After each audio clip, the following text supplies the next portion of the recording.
Hello, Games Done Quick Submission Team. My name is Turtle, and I am here today to play for you Pit People Any Percent. If you want to look down in the description, you will also find timestamps for all of the splits and what I talk about during each. You'll also find a link to another live run that I did. I ran this game in this category at Midwest Speed Fest, an online marathon last October. And you'll also find the world record. I'll link that in the description. I set that while practicing commentary. So that run also has commentary. If you want to check any of those out for more of my style and how I do and how I work when under pressure, I guess. But that aside, let's get into my spiel for this game. Hello, welcome to... I already did that bit. This is Pit People. Pit People is a top-down, turn-based tactics game, much in the same vein as Fire Emblem or XCOM, if you played those games. However, what sets this game apart is that it is weird and hilarious and goofy and silly and all sorts of fun. It's made by The Behemoth, the same studio who did Alien Hominid and Alien Hominid Invasion, Castle Crashers, and Battle Block Theater. So if you've played any of those games, you know their humor style. It's great. It's so fun. I love this game with all my heart. And that being said, let's get into it a little bit. We are going to turn off permadeath and skip the intro because both those are faster. There are also some settings that need to be set before the beginning of every run. Boop, boop. Specifically, we're also going to turn on the fart noises. Again, that tells you the humor quality of this game, as well as the fact that this game has a poop button. God, this game is so good. This game is so good. But I need to set those as well as we need to turn off stream-friendly music. So, if you would do something for me, please, audience, pull up another tab with the song Wash My Hands by Cormac. Like wash my hands like you do in the sink. And the artist's name is K-O-R-M-A-C, Cormac. It's really good. It's the main lobby theme of this game. I listen to Cormac at work and in my personal life. But we have to turn it off for streaming. So, oh well. If you have that open and ready, it would play normally just about when I start the run, which will happen in 5, 4, 3, 2, 1, let's go! Alright, welcome to the Pit, people! Since you played Castle Crashers, you deserve some free time off at the start of the run. Yes, yes, yes. So, here we are, the first RNG of the game. Hey, we got good RNG, that's awesome. I'll talk about why in a sec, but for now I need to set up my units. I want you to have a medium shield. Oh wait, you can have a heavy shield. I lied. Heavy shield and be my crown. There we go, that's better. You get the hat. You lose your hat. And also want you to have this. Heavy shield works on you. Okay, cool. So with all that set up, we will begin our adventure. By all that set up, I mean I need to do some more pursing the shop. There we go. We will begin our adventure into the wild, wacky world of the Pit People. Yeah, this game is great. We did skip all the intro, so we will immediately start with sort of the end of the intro, actually, which is a quest called, what's the quest called? Helmator's Fortress. Definitely didn't need to look at my splits to remember that. As we will go and find Helmator. So, Helmator is the first boss of the game. He killed one of the main character's parents in the intro, and here is his fortress, where we will be storming and getting some revenge for dear old Pippi.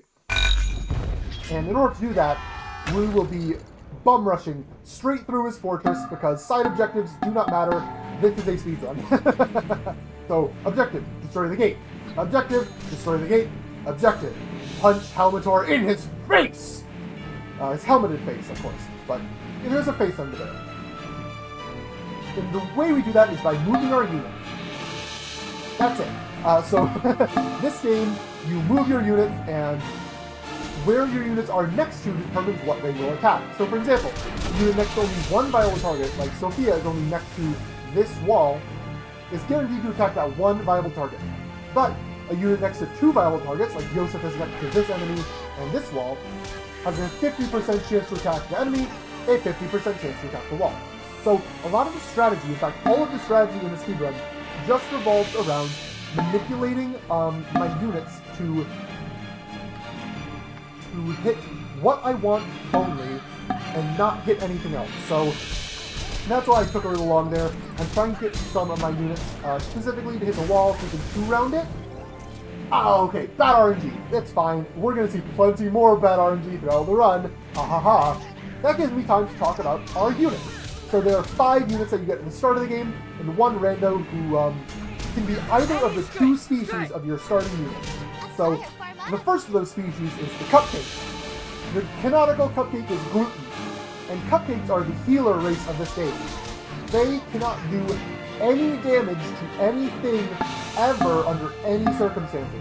They are entirely pacifists, and that's bad. We want to beat people up really fast.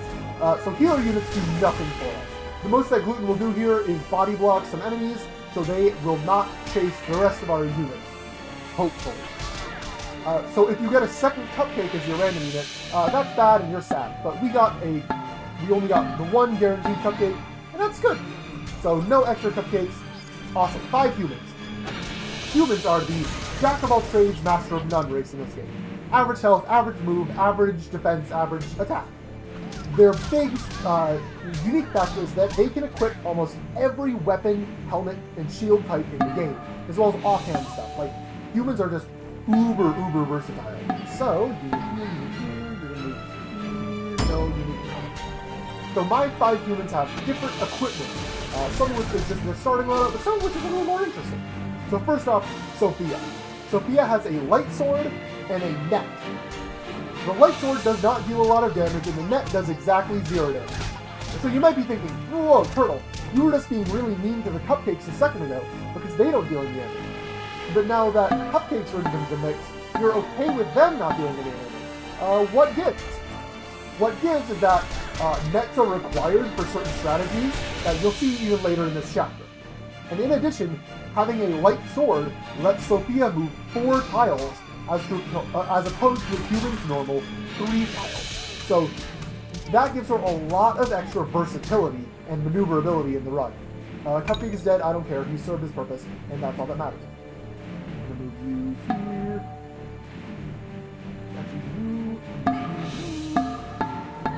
We're just forming a solid block of my men to try and get as many to hit the wall as possible. There we go. But yeah, Sophia is super duper utility.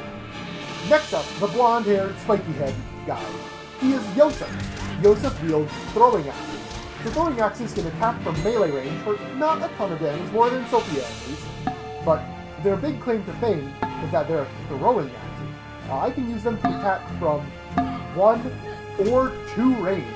So that means I can have a wall of units like this and put Yosef behind them if I need to in order to still get DPS out of it. So having that utility and maneuverability in the axes is really important.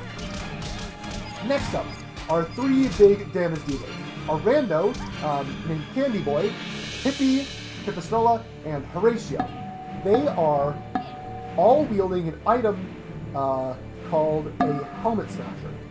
I'm going to leave Sophia down there, actually, because she needs to survive. It's called a mallet in game, I think, but it deals bonus damage to enemies who are wearing a helmet. Like Helmetor, or his minions, the Helmetite, who wrote Helms Forever on their ship. Yeah, it's pretty good to be able to deal bonus damage to helmets in the early game. And so we use all 3 of them with Helmet Smashers to just maximize the amount of helmet damage we can get on. And hopefully, that'll mean we have enough damage to finish off Helmetor. Yes! Not finish off again below a health threshold this turn. And now we are moving on to map 2. So Helmetor is a little bit damaged. He's going to run away to his space shuttle. And we are going to chase him so we can, again, exact revenge for Pippi's dead dad. Rest in pep, Daddy Pippi, Daddy Strella. I don't know what his actual name is. He's in the intro, I don't care. We don't watch the intro. We don't do the intro in the season. So we're going to bust our way in, and Sophia's a little low. I do need her alive for a specific purpose. So you might have noticed that I kind of killed off my only healer unit, the Cupcake. I can't heal anyone conventionally. Luckily, this game has a level system, where after you defeat enemies, and you get a little bit when you hit enemies as well, After a certain amount of experience, your character will level up. This doesn't really do all that much, if I'm being perfectly honest. The characters, I'm going to actually move you two back here, so we can keep Pixie alive and hopefully get her, not Pixie, keep Sophia alive, and, oh, there's the level up, this is what I was talking about. Good job, Sophia, great. It doesn't give them a ton of damage or health. What it does do is just fully heal them. That's all we care about leveling up for. So, if I notice the unit is low, I'll try to move them into a safer space as I get them to just live. They just need to live until they can level up. So, those will be coming around. And let's also talk about during this map, this is the first map that has a random number of units spawning in. So, each map has a certain amount of enemies that can or will not spawn in, or will not, just depending on luck, because everything in this game is luck, let's be honest here. So this chapter can have, or in single player at least, can have anywhere between 3 and 5 enemies. If you can count, we have 5, that's the maximum RNG, and big sad. Also, Yosef might die. Please get the level up, Yosef. Would be not great if he dies, but it's probably gonna end up being fine. We'll play we're alive. We'll see what we can do. So yeah, the objective of this map is to defeat Helmetor. You'd think that it doesn't matter how many enemies we have, all we need to do is defeat Helmetor, right? Well, no. Okay, bye Yosef. We'll play with you later, I promise. That is unfortunate that he couldn't get a level up before his time in this game came to a sad end. And I need to keep Sophia alive now, so hopefully Helmetor will attack Yosef, or not Yosef, Horatio instead. And that is the reason we need Sophia alive, and the reason we're not attacking Helmetor, is because of this game's recruitment mechanics, or as I like to call them, kidnap mechanics. So if you have an ally with a net, and there's only one enemy left in the entire map, you can throw the net at the enemy and recruit them or kidnap them to join your party. So this is super duper important for several different strategies that we want to use. Specifically, the first time we're going to use it is on Helmetor. Helmetor is a boss unit, the first boss of the game, and it's also a type of unit called a Cyclops. Cyclops are really, really strong. They do a bunch of damage, they have a bunch of health, they have a bunch of defense, they wield weapons that are really strong. Cyclops are just good. Period. So we want Helmetor to join our gang ASAP as possible. And that means destroying all his minions first, and throwing a net at him. Yeah. Oh, this minion on top barely survived. Oh no! Oh well, it's fine. We'll be able to finish off next turn. If only Yosef was alive for one more turn! No! It's fine. So you move, you take a long route, so these two have time to get there first, and bada bing, bada boom! We have recruited Helmetor, a Cyclops unit, into our party. Well, look at you go! Completed. Yeah, look at me go! 6 chapters left to go! We're just skip cutscene, and there we go! That is, almost exactly the same as I rolled records for. So, Cyclops, for all their upsides, they do have a downside, and that downside is that they cost 2 spaces in my party. Let's give a nice wig there. And so that means I can't have, 5 humans and a Cyclops. I can only have 4 humans and a Cyclops. So, we will have to say goodbye to Rando. Bye, Rando, you were helpful. We also have to say goodbye to the Cupcake, who I don't care for. So, good riddance. Bye!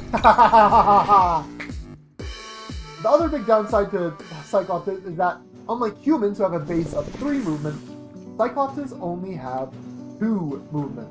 So, Helmetor is really slow and cannot reach objectives fast. So, instead we're going to be using him for mostly side objectives and just dealing with enemies instead of actually moving forward for most chapters of this game. One piece of nitro to go back here. Oh, I don't have a cannon. There's the cannon. Okay.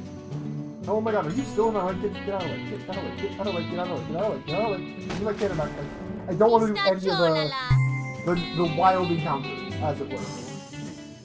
But here we are at the Treat Retreat Retirement Home for Chapter 2. And Chapter 2 is a really good time to describe the plot of this game. So, our main character is Horatio. And in the intro that I skipped, Horatio's son Hansel was kidnapped by a giant space bear. And so our objective for the run is to get Hansel back. But in order to do that, we need to go to space to fight the giant space bear. And so we need a spaceship.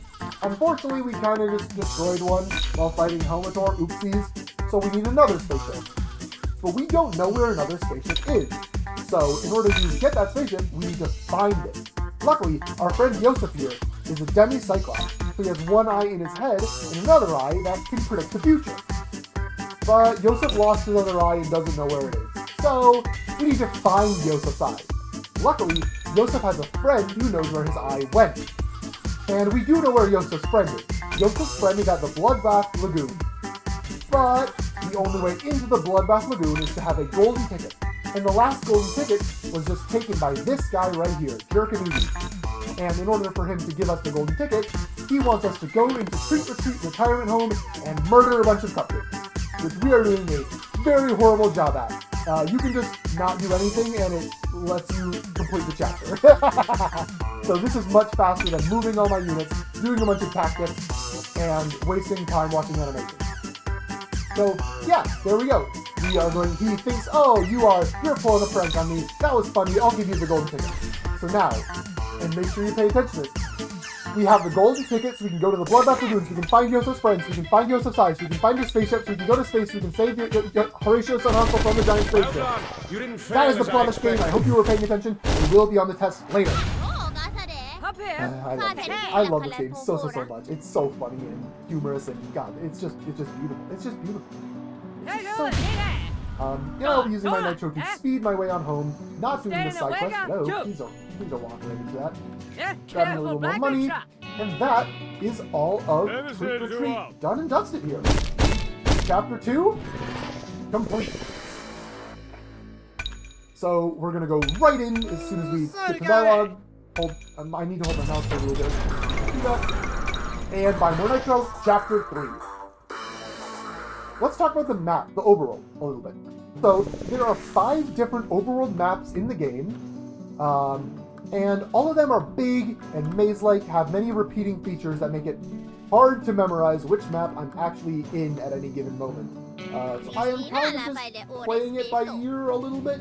I'm pretty sure this is a dead end. This is a dead end, I know that much. Okay, we're gonna have to go up and around, above the Honey River. Yes, okay, I know what map we're on. So that's one of the big things to getting good times in this speedrun. It's just memorizing the maps. It's hard, but I'm doing my best, and here we are at the Bloodbath Lagoon. Of the 5 random maps, there are also a bunch of random spawn points, so I don't ever know where I'm going to start on any given map. And I'm going to be moved at one point throughout the middle of the game, usually between chapters 4 and 6. So, it's chaos, but that very well fits with the theme of this game, the RNG theme of this game. And this chapter also is going to emphasize that pretty harshly, because this chapter is where the RNG really starts to ramp up, and it starts to peak cannon phase. So, there are 3 cannons on my ship, 3 cannons on the enemy ship. And in order to board the enemy ship, we have to bombard them with our cannons. And stand on our cannons to activate that. So you notice I didn't stand on this despite having access to it. And that's because cannonballs knock people back. So if I'm standing under a cannon and get knocked back, well then I just don't get to use that cannon at all for an entire turn. That's really easy. So since I would have gotten knocked back under either of these spaces, it's pointless to stand on that. Luckily, I did not Captain Leviathan back, so she won't be firing her cannon this turn, but the other 2 minions will be, and she'll just get back right on it. So this chapter can just suck if you don't get good cannon shots. What are we gonna get? Another hit on Leviathan? Oh, that's actually really good. We really want to jam her, because she's actually the goal of the chapter. The goal of the chapter is just to hit her a bunch. Here, moving forward. Here, you stick around. Okay. So yeah, we just want to beat up Leviathan as much as we can with cannons, but I don't control where my cannons shoot. They are slightly biased towards hitting the enemy cannon, but that is not a guarantee. Even if you fire all 3, there's a chance that they will just miss every enemy on the opposing side. So, big RNG moments coming into play. But the dialogue is a good sign that we're getting somewhere. I'm going to move you here. Okay, 3 cannons should almost certainly be enough to end off this cannon phase and continue on where our actual objective will be to beat Captain Leviathan. I got really lucky and hit her twice. Oftentimes, you just won't hit her at all, and she'll have full health. But she already has half health here. So, yeah, as soon as these 3 cannons fire, we'll get a little cutscene that lets us go onto the enemy ship. And in addition, the audience in-game is going to chant CHOG, and I will chant along with them. So, are you ready? Audience, do you want to join me?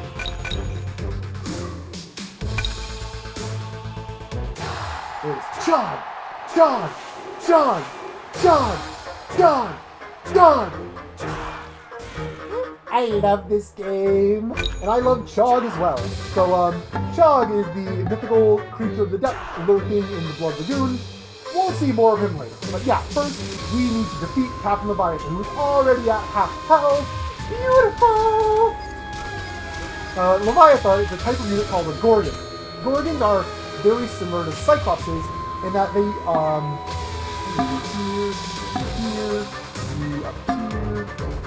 Gorgons are very similar to Cyclops in that they have bonus health, bonus damage, bonus, like, everything. They also cost 2 slots, so she's a pretty tanky boss. So being able to have her this low really early on is amazing. I might even be able to finish her off this turn, which is stupidly fast. This has been an amazing start to Chapter 3. Who knows how wrong it will go later on, but aha, we're not going to figure out it. We're just going to hit her. Keep it up, keep it up. Come on, guys. Is that going to be enough? Yes! Oh, yeah! Yes! Yes! That's like stupid. That's like a 7-turn Leviathan kill? Also, the audience is chanting again already. John! John! John! John! John! John! John! John! John! John! John! That's right, everybody. The man, the myth, the legend. It's CHOG!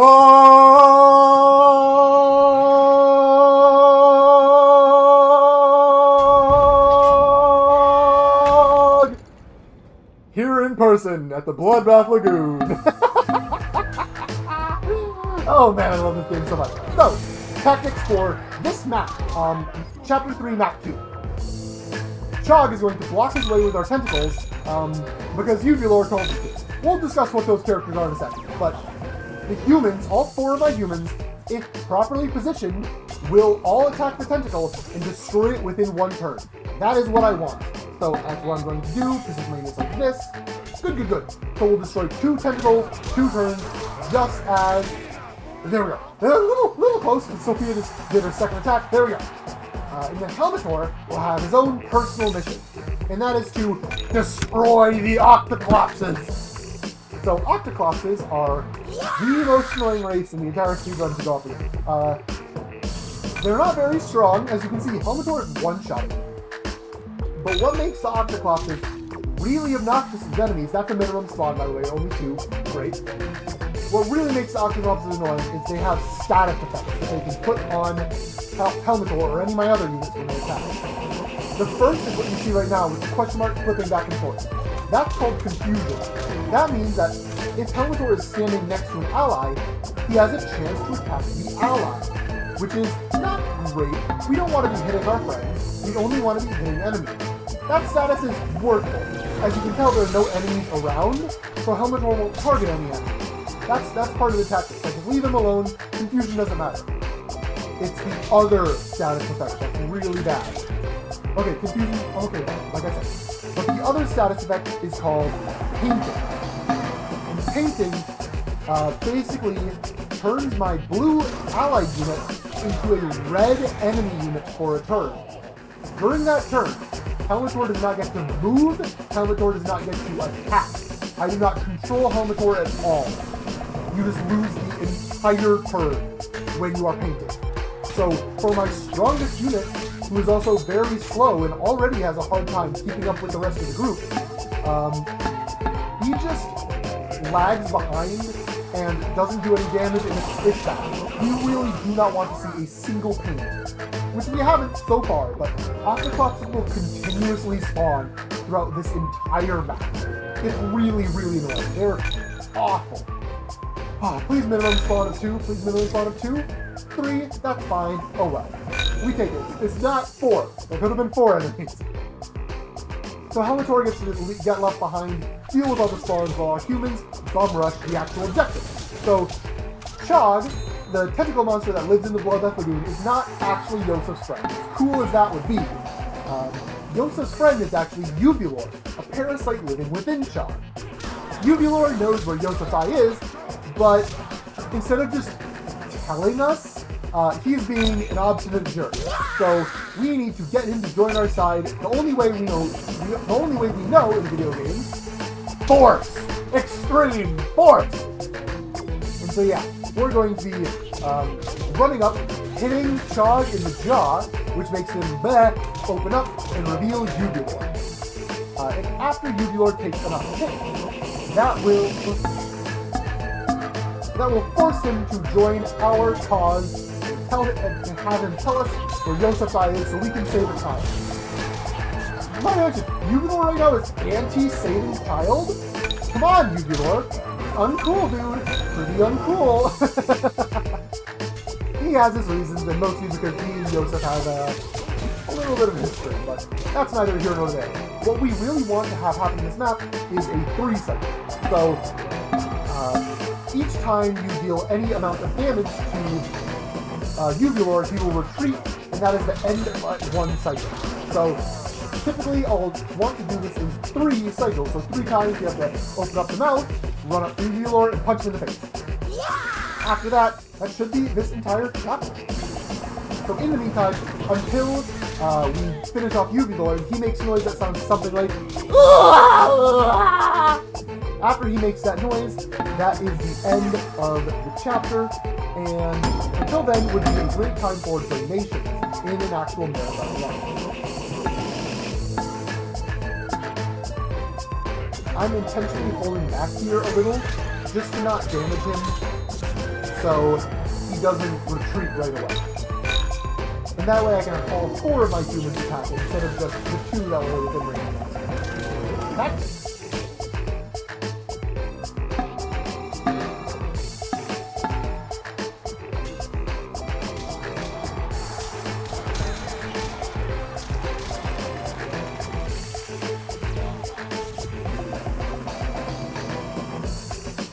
Also, the music is just good. Gotta love this game. Gotta love all of this game. Except for these guys. These guys can go rock the place. They didn't paint me. This time.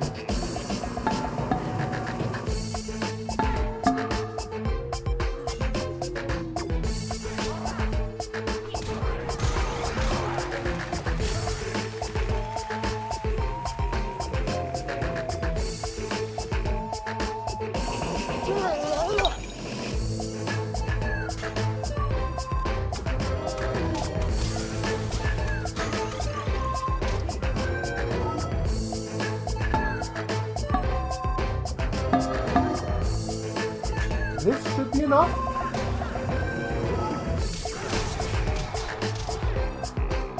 No! Really? No! Okay, one more cycle. Ah, I was just barely short on damage there. And he probably has 1 or 2 health left before the damage threshold. Ah, that sucks. Oh well.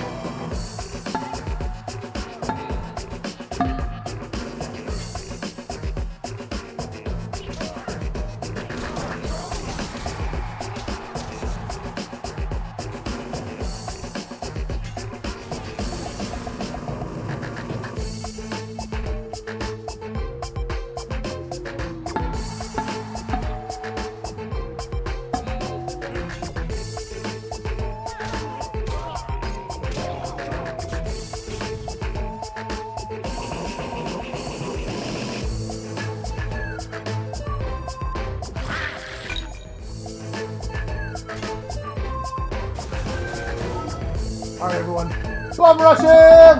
Woo!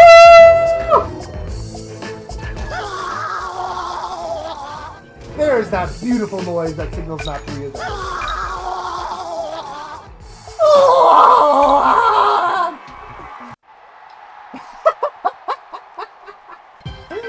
love this game so much. But that is the end of Chapter 3. Bloodbath, Clash at Bloodbath Lagoon.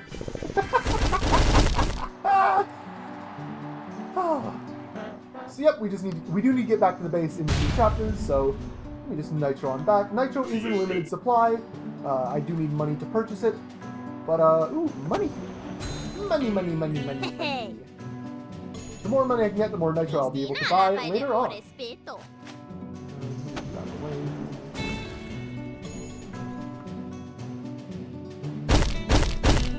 Oh, and you were just getting comfortable with your surroundings. Please move me to the top left. Top left. My camera's reversed. Top left. Please move me to the top left. That would be huge. Okay. So yeah, the bear will move you at random. Usually not this early, but both the next chapters are in the top left of all 5 maps. So if he does decide to move me up there, that's really good. If he moves me to the bottom right, I cry. Bottom right. Camera's reversed. Okay, where am I? On which map? Yo! Okay, this is a great spawn, I think. I'm a little far south for my liking, but I'm basically on the west side of the map. Yeah, okay, we're gonna have a little money for that. Okay, yeah! Oh, also this map has quite a bit of money. Awesome! So, Overworld has told us that Yosef's Eye is here at Mount Olympus. And the Rainbow Bridge is gone. Oh, hey look, it's Jerkimedes! This guy again! He has decided to borrow the Rainbow Bridge and wants us to do another mission for him before he will give it back. That mission is he wants an orphan. Luckily, there's a store right nearby. Look at the roof of this building. I think this is the funniest joke of the game. In this chapter already has like all the rest of the best jokes. This chapter is so good. Welcome to Randall's Discount Orphanisms, where we have a 50% off 2-for-1 deal on orphans this week. Hooray! Jerkimedes wants himself a orphan, and here we are, Randall's Discount Orphans. However, these orphans don't really want to join us, so we have to do a little persuading the same way we did with Overworld. Persuading with fists and weapons, and it's fine. Trust me, the orphans will be fine. Be stress-free for the orphans. This chapter really starts introducing us to a bunch of different races of enemies. So let's talk about a lot of them. So first off, the mushroom. The mushroom has an AoE poison attack that also counts as but the mushroom also counts as a helmeted unit. So I have a helmet smasher on Horatio. I have a helmet smasher on Tippy. I have a helmet smasher on Helmetal. This guy is just going to get deleted from the face of the earth, which is great. That's exactly what I want to have happen.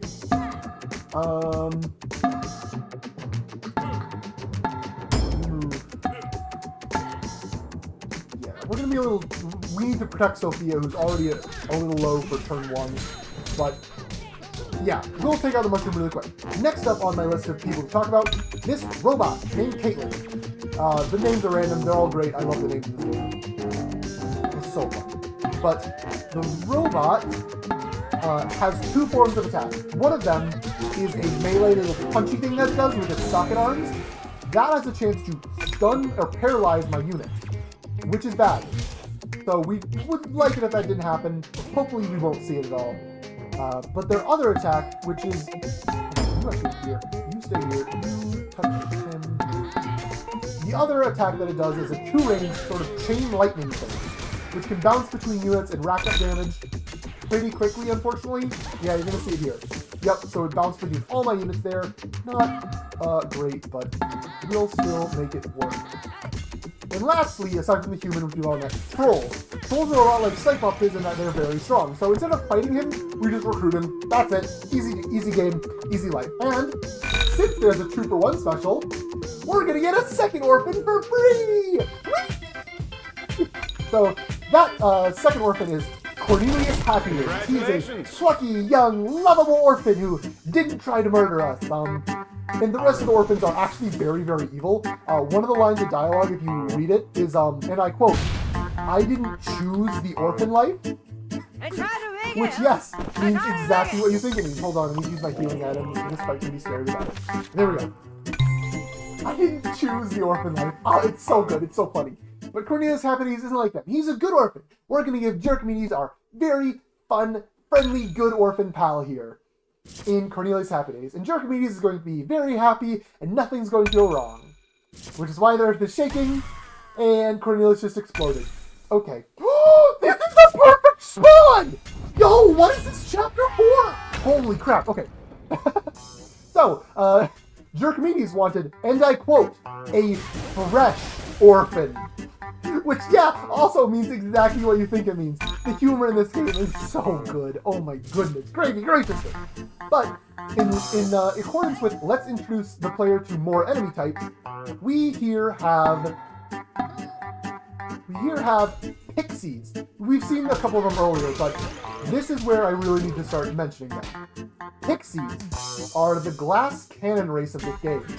So they deal a bunch of damage with their AoE fireball attacks. Pixies are strong. They are also super evasive, making them hard to kill. I want you up here, actually, I think. You throw, not throw axes. Yeah, axes. So we really want a Pixie on our team, and we're going to get a Pixie on our team. This chapter has a weird end condition, where if there's only one enemy left, not counting this guy here, if there's the only one enemy left other than him, will automatically end the map and you'll recruit that enemy. So, by just leaving the Pixie alive, we get a free Pixie recruit. For absolutely free. It's so good. Yeah, we're just going to beat up on BQ over here, and that will give us Atlas the Pixie for free. And like I said, Glass Cannon, strongest unit type in the game, completely busted. Absolutely busted. So yeah, man, this chapter 4 was beautiful. Here we are, getting our favorite Pixie, and it's going to be renamed to Puppy Person, but the Pixies are so good. So good. AoE, very high damage.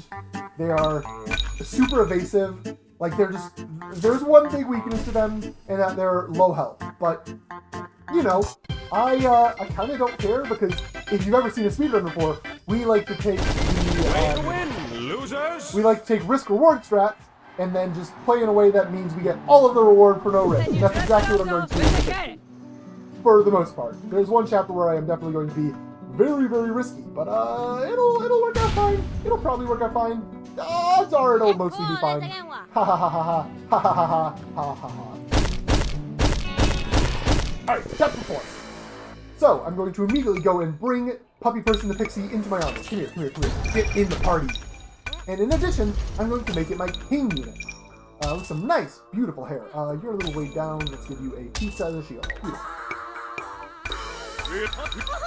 So, the king unit is a buff that you can put on one unit. What it does is it increases their attack, defense, health, damage, everything.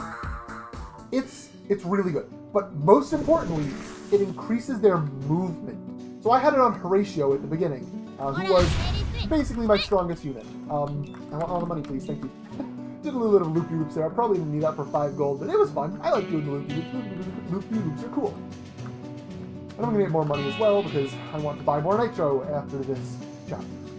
So yeah, Pixie with 4 movement, buffed damage, buffed health. It's ridiculously good. And so, I hope you're ready to see the Pixie in action, because here comes Chapter 5, where we are not going to see the Pixie in action. Chapter 5 is... Chapter 5. So, of the story chapters in the main quest, almost all of them have 2 maps each. The exceptions are Chapter 2, the Cupcake chapter, which only had 1 map, and then Chapter 5, Mount Olympus. This chapter has not 1, not 2, not 3, not 5, but 4 maps that I need to complete in order to get through this chapter. The reason why they added so many is because 3 of them, in fact the first 3, are all stealth maps, where I only play as Yosef, I don't have any enemies to attack, I don't have anything to really do aside from move. There's not even RNG, almost at all.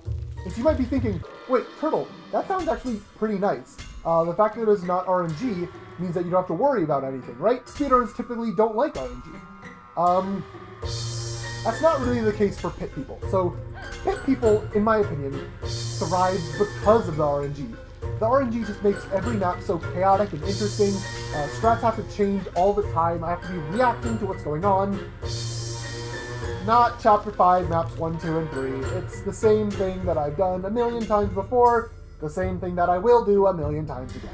So, luckily for a marathon run, this is a really, really good time for donations, because what else am I gonna do? So, donation reader, who theoretically exists if this gets into a marathon run, take it away.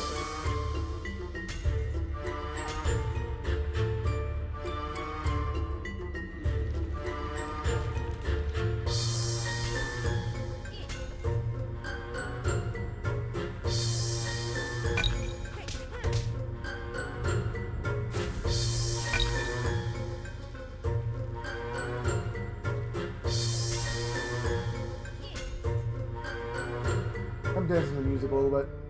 Like, there's literally nothing better to do. Chapter 5. Yay! Donation Station. Donation Central. We have a $1 billion donation from the Yeti! What? And the donation says, "Hey all, Yeti here. This is the best game of all time ever! Here is $1 billion! Wow, thank you so much, Yeti!" We have fun here, we have fun. Because there's nothing else to do but wait and watch the long introductory cutscene. It's fine, it's fine, it's fine, it's fine, it's fine.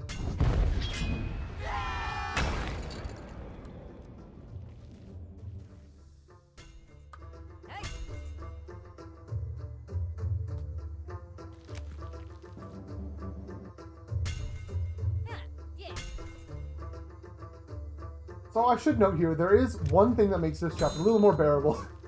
I dodged it! Okay, if you do take damage from that laser, your health just completely resets in between every map of this chapter. So you can just tank that damage and keep walking through the shortcut and be just fine. Because you notice we went in map 1, we went to grab this key. This key unlocks this door, which unlocks this friend here named Yoked the Gnome. Yoked will just send us straight to the end of this map. So instead of doing 3 tedious puzzles, we can just go to him. It's still like boring, no RNG, not very interesting, but at least it's faster than it could have been otherwise. Alright, 2 more donations until a certain enemy appears with the red hexagon under him. I'll talk about him when that happens. But more donations! Not to be outdone, we have a $10 trillion donation from Fangamer! They say, "Hey all, Fangamer here. We also think this game is the best of all time, because it is! Wow, thanks Fangamer, how swell! All this money for Prevent Cancer is the winter one, for Médecins Sans Frontières, or Doctors Without Borders, because, man, their work is really necessary in today's landscape. Ha ha ha ha.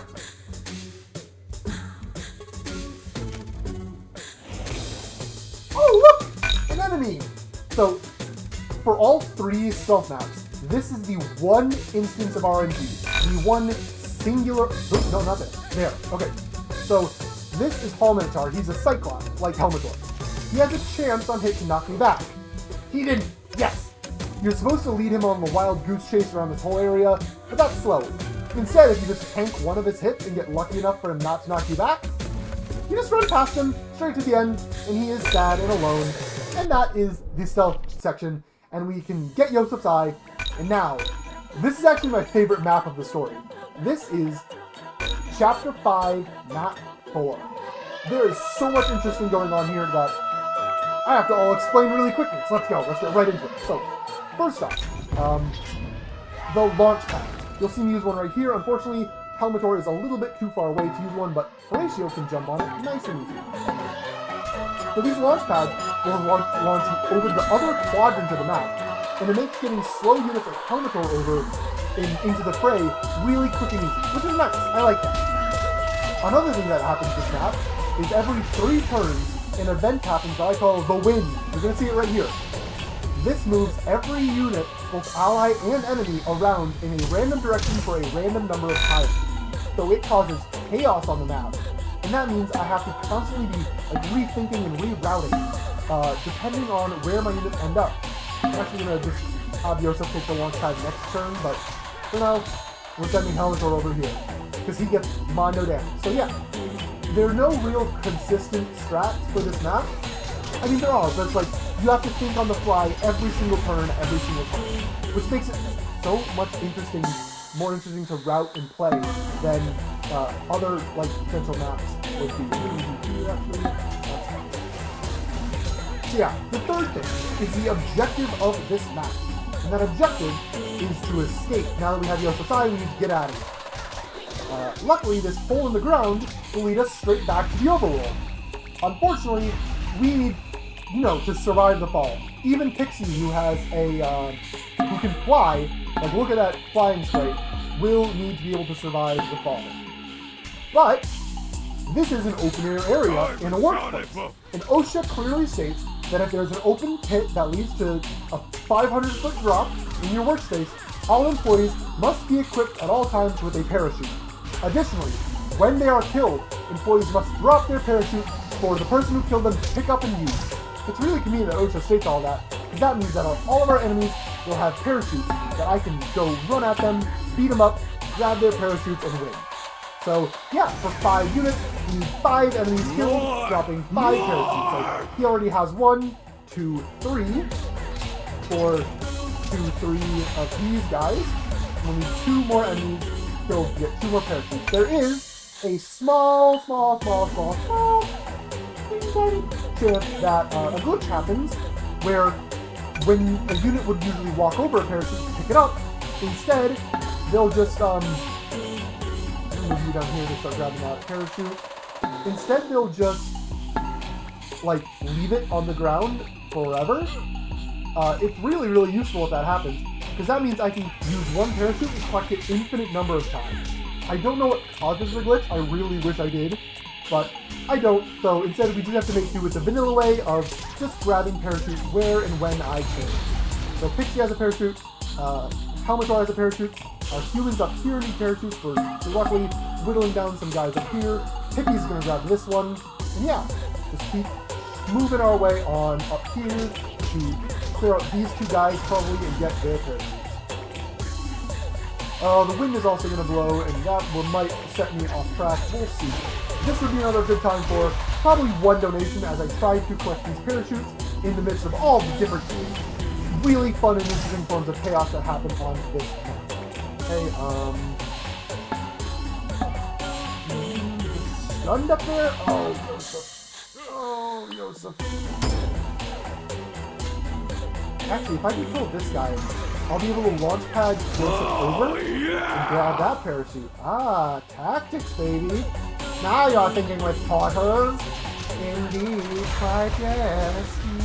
Oh, well, Horatio's dead. That's pretty unfortunate. However, the upside of that is that he does not require a parachute anymore because he's dead. So, I only now need 4 parachutes, and Yosef is going to be able to land down here and get his parachute relatively quickly. So, we had a little bit of bad luck here in Chapter 5, Map 4. We did have the max enemy spawn. At the start, you can spawn anywhere between 4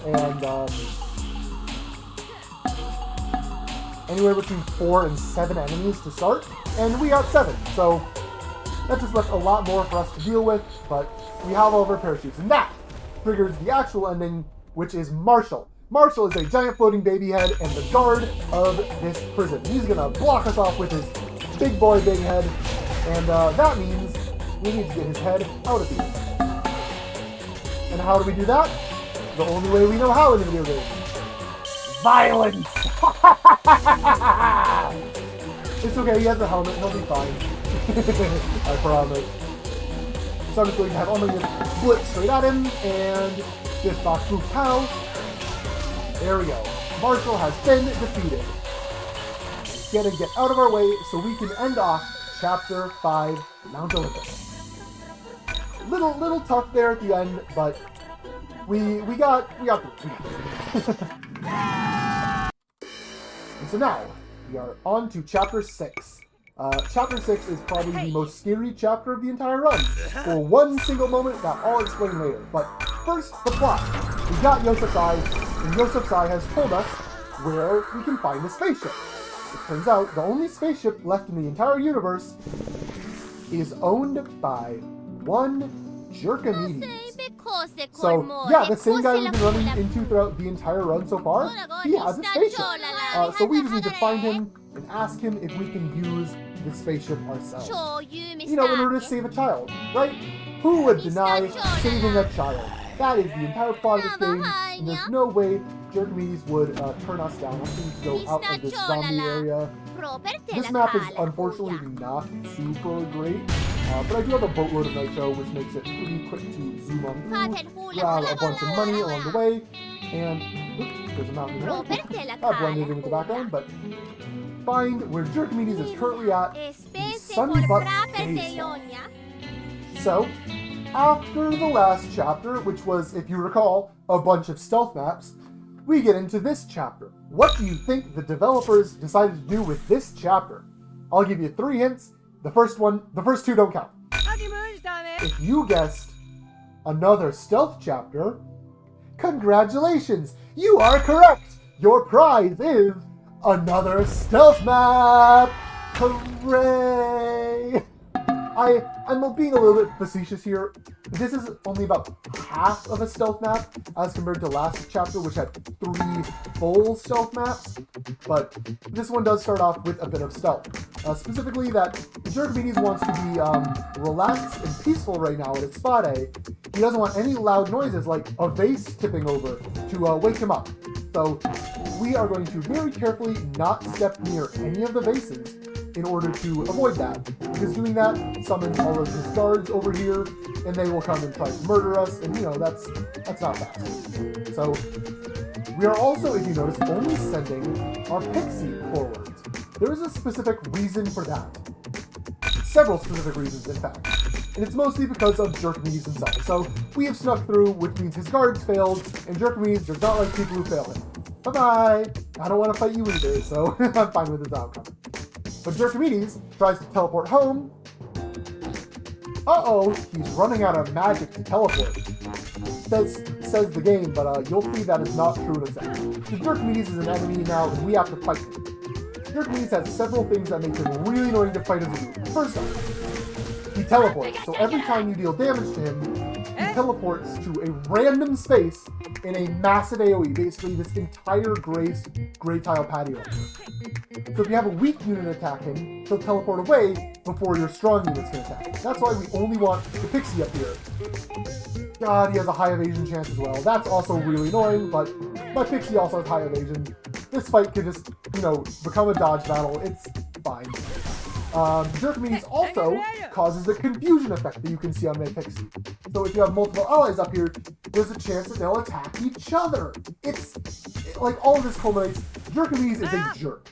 That is definitely, he lives up to his name. But in 3 shots from the Pixie on average, you take him down, and he decides to help us and give us a spaceship. Right, Jerkimedes?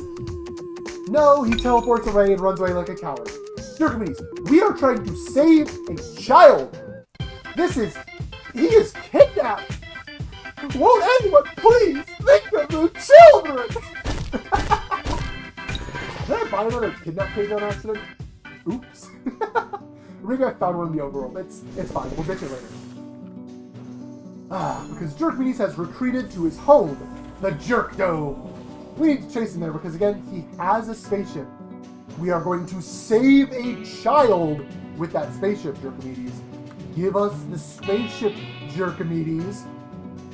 This is a big plane I can walk through, grab some money. Nice. I like money. I want to go below this mountain range, I think.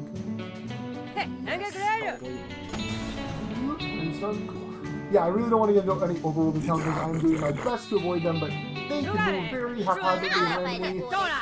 And I don't want to use a bunch of nitro because I want to get home. But here we are. Okay, Jerk. Chapter 6, Map 2. The start of this map is the scariest moment in the speedrun. It all depends on how many enemies spawn. Jerkimedes is guaranteed. 4 enemies are guaranteed, but there could be 1, 2, or 3 more, or 0 more. 5. Okay, so Jerkimedes plus 5 is better than that. It's not 6 or not 7 extra enemies, so that's okay. And the reason that the enemies here are so problematic is because of the elemental system to this game. So, you know, like Pokemon, different elements are super effective or weak against certain other types. For example, the Pixie deals fire damage, and fire is good against fur type units. So, like trolls, for example, they're covered in fur, they take extra damage from Pixie's punch. Robots deal electricity type damage. And you know what takes extra damage from electricity? It's robots. So, or not robots. Robots deal electricity. What takes more damage is Pixie. So my Pixie takes double damage from these robots.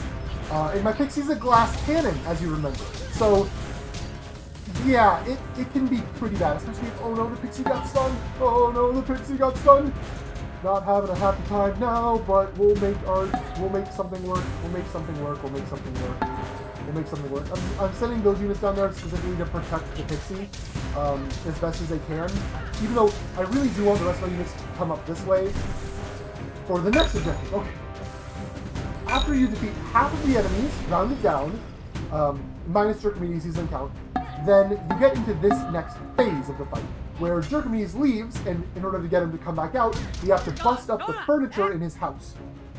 So you start off having to bust up these 4 machines in the top left, before having to go to the top right, before having to go to the bottom. So you're being dragged all around this map throughout this entire chapter. We're gonna move in here. A little bit risky of a spot, but if I can destroy all the consoles, then I'll be happy. Okay, 1 console left. Hopefully my Pixie does not take a bunch of damage here from all the robots, whose AI immediately goes to target. I took 1 enemy! How could this happen to me? Okay, the console's gone.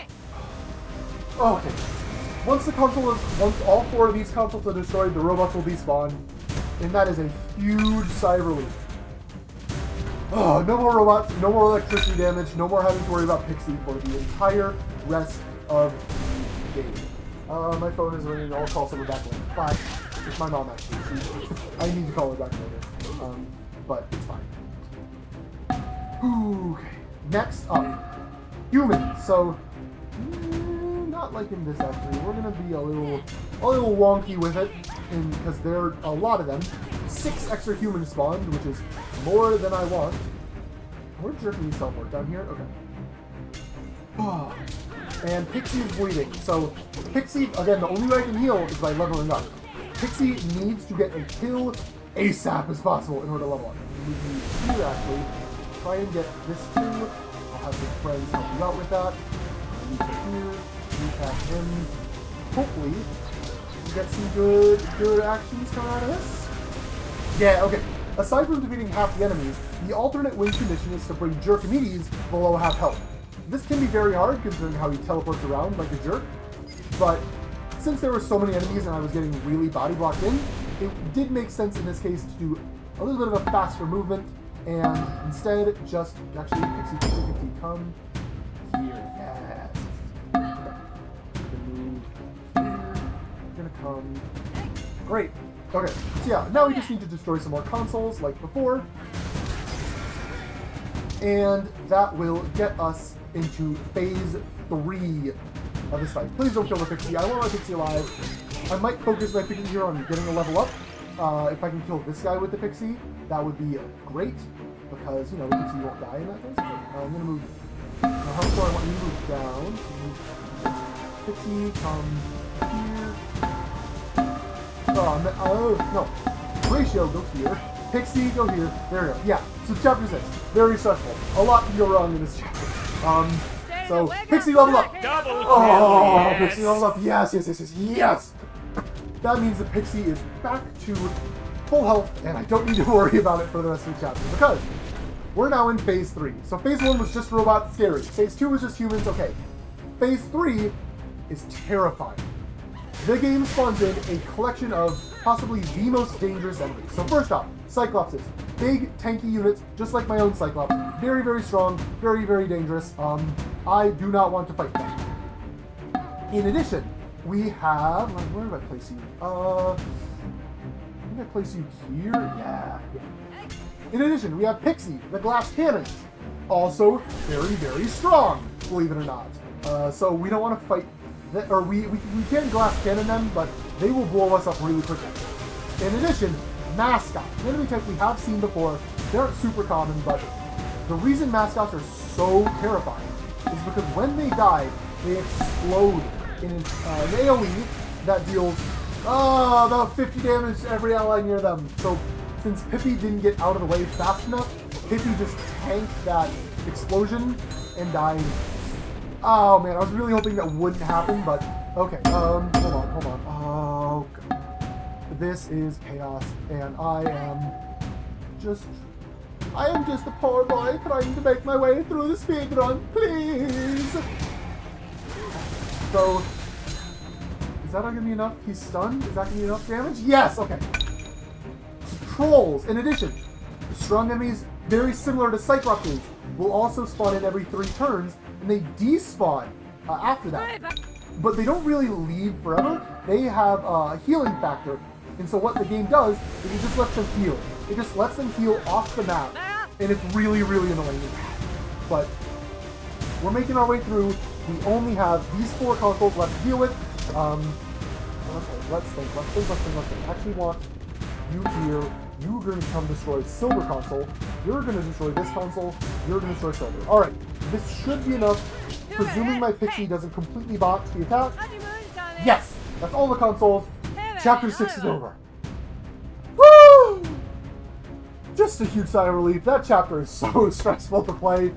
There's so much that can go wrong between the robots dealing double damage to your glass cannon and destroying it super quickly, between the mascots exploding and killing Pippi like it happened there, between potentially 8 units spawning in each group or more with the trolls, including Jerkimedes himself, can just super body block and make it really hard to target things, but we're through.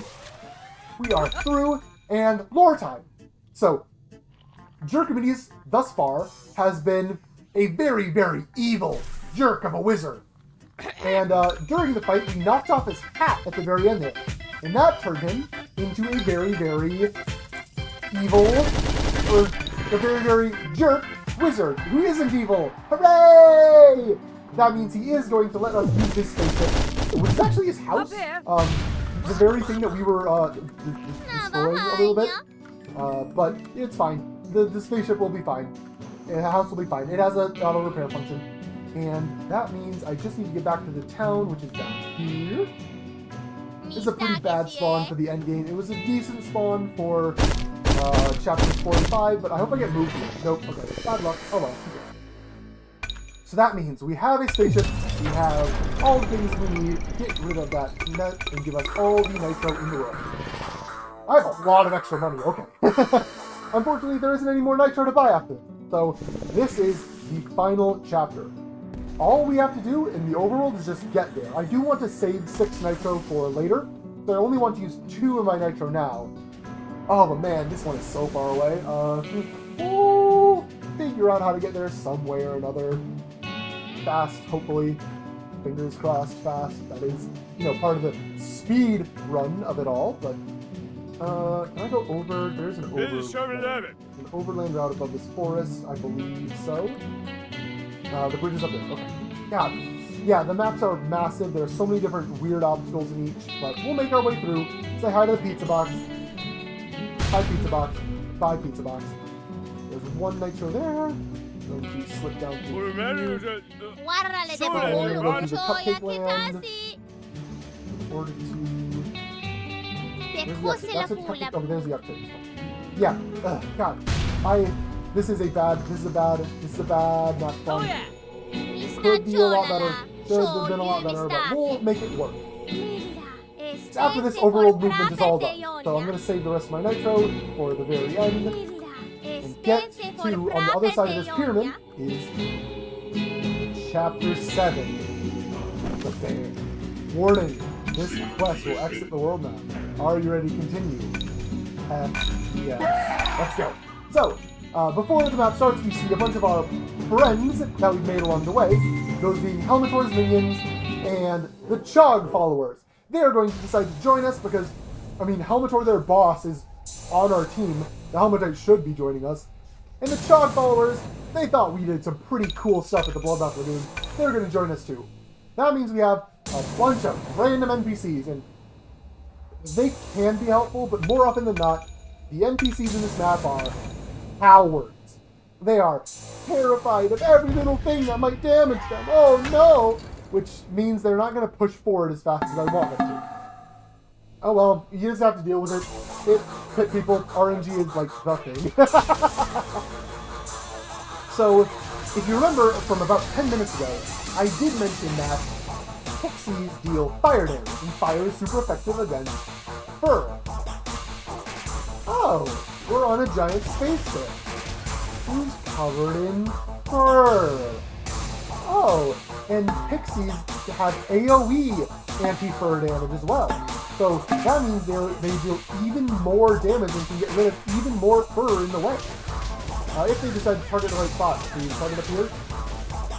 Rando Pixie was really good there actually. Not my Pixie, my Pixie targeted the right spot. That's a lot of bombs! Okay. Bombs are also a thing in this map. Every hair you destroy, every fur you destroy, has a small chance to spawn a bomb. And the bombs are like the mascots exploding, where they will deal about 50 damage to every tile around them. And they are extraordinarily dangerous. Very, very bad. I do not want to stand under a bomb at any time for any reason. So we will instead be just exploding the fur all over this side to make a nice gap, hopefully, that our Pixie can fly up and through. The bombs will also clear fur, which can be helpful, but more often than not, they tend to just, block my way and spawn a bunch of fire, which damages my walking units. I find this very annoying! Yeah, this chapter can be very annoying. I just said that. Can you listen to me? But we'll make it through. Pippi got knocked back pretty far. That's sad, but it's fine. Whatever. Our Pixie is now making their way through. And remember, I buffed the Pixie with that hero unit buff, the crowns that you can see floating around. So the Pixie has 4 movements instead of 3. That means it's much, much easier for the Pixie to fly straight to the objective, which is the star that you can barely see at the top of the screen right now. Come on, camera, let me pan up. Please, camera, please, please, please, please, please. Thank you, please, thank you. Oh well, I'll pan up after this turn. So I need to... Oh, we'll do it now. Fine. There it is. So that's our actual objective. You can see it's surrounded by a bunch of fur. So we really need to get Pixie up there as fast as possible to start clearing out that fur with massive AoE fire explosions. The Pixie's whole dealio. Pixie's in here, just like that. So yeah, we had a large enemy spawn to start, which is unfortunate, but we made our way through this side pretty nicely. The enemies didn't body block us too hard. They can, on some occasions, just completely stand here, stand here, stand here and here, and it's like, well, I guess I'm not progressing. But that didn't happen this time. We have both Horatio and Puppy Person, our Pixie, through. Pixie will be starting to hit the fur the next turn. So that brings us to the main skill that I will be using to finish off this run, and that is math. Yes, indeed. Math and fractions and calculations and probability is all that I need. And that is because, again, like I mentioned an hour ago at the start of the run, I don't choose what my units do. They will attack something within range. So by putting the Pixie here, there's a 1 in 3 chance to hit the star. Here, there's a 1 in 3. Here's actually a 1 in 4. Here's a 1 in 3, etc., etc. So I am going to try and just maximize my odds just through positioning alone. Try and get the Pixie to hit the star. That's not what you're supposed to The hit! Pixie hit the star a little bit. Missed and attacked this space back here. It's hard to see because there's a statue in the way, but got a little AoE splash there. But I do want more damage on the fur. So once again, calculation. This is a 1 in 4. This is a 1 in 2. This is a 1 in 4. Okay, so I'm going to leave Pixie there. Move Horatio in, who gets the help. and everyone else just gets to chill and do whatever they want.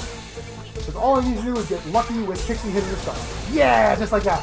As you can see, the Pixie does big damage to star. Brace yourself into this stuff. Pixie does double digit plus AoE. Can get over 20 damage if I'm lucky. So yeah, this would be in a marathon run, a good time for maybe a couple final donations. We might have some time in the next map, but for right now, I really just am gonna just hit the stars. Just hit the stars, hit the stars, hit the stars. Just hit the stars.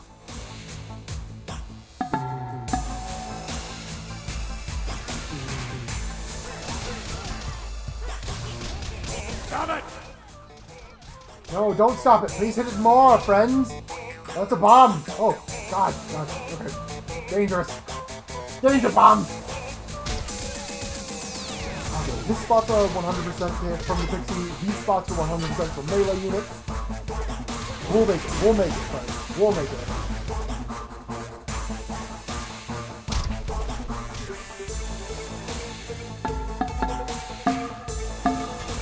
You stop that! Yes! Okay, there we go. So that is the end of this map. It took a little while longer than I would have hoped, but oh well. And that means we move on to the final map of the run. Nice. Chapter 7, Map 2. The goal was very similar. We're going to go pass through a layer of fur, into an open space, into a final layer of fur before the star. So once again, the Pixie moving forward is all important. Only 4 enemies spawn? Yo, that's a minimum. Let's go. That makes up for the last map, giving us like the maximum. But we don't have our ally NPCs, which is okay because they weren't really helping all that much anyways. Hi bomb. That's dangerous. Instead, there is an event that happens on turn 3 or after turn 3 that will help me move really, really quickly through, so long as I am making sure that I like predict where he goes to move up here. As long as I predict and place my units specifically knowing what's going to happen. Which, you know, I'm a speedrunner, I know what's going to happen. I can do a little bit of the cheese tactics to get myself head in this area. The bomb is not great, but whatever, we'll play with it. So that means the Pixie is going to be going up here on a solo mission, while all my other humans just kind of chill. Oh, wait, don't stand in the bomb. Do not stand in the bomb. Do not stand in the bomb. Do not stand in the bomb. Do not stand in the bomb. But with my Pixie, that bomb is also pretty bad. Here's the turn 3 event. Reinforcements. That's not the only event, I promise. This is the real kicker. The lawnmowers. Those go on fixed paths, so I know where they're going to go through, and they will destroy a fixed number of tiles and knock back any enemy or ally in their path. So I had none of my units stand in the way, while positioning so that the enemy units would be debated to stand in the way. That way, I can go right on through with my Pixie, while the humans and Cyclops back here just deal with all the scrub. All the Pixies do is just hit, not even the star. This one, I need my cursor back so I can show off, please. Please, game, for the camera. So I can hit this one final fur. Once that is destroyed, the game is over. It's not timed, there's a little bit of an epilogue thing, but that is my goal. I just need the Pixie to get that. And again, Pixie has AoE. The Pixie can hit it potentially from 3 tiles away. So, yeah. Pixie goated. This map is just the reason why Pixie is the best. You can get 2 Pixies in the Orphan chapter, but it's rare.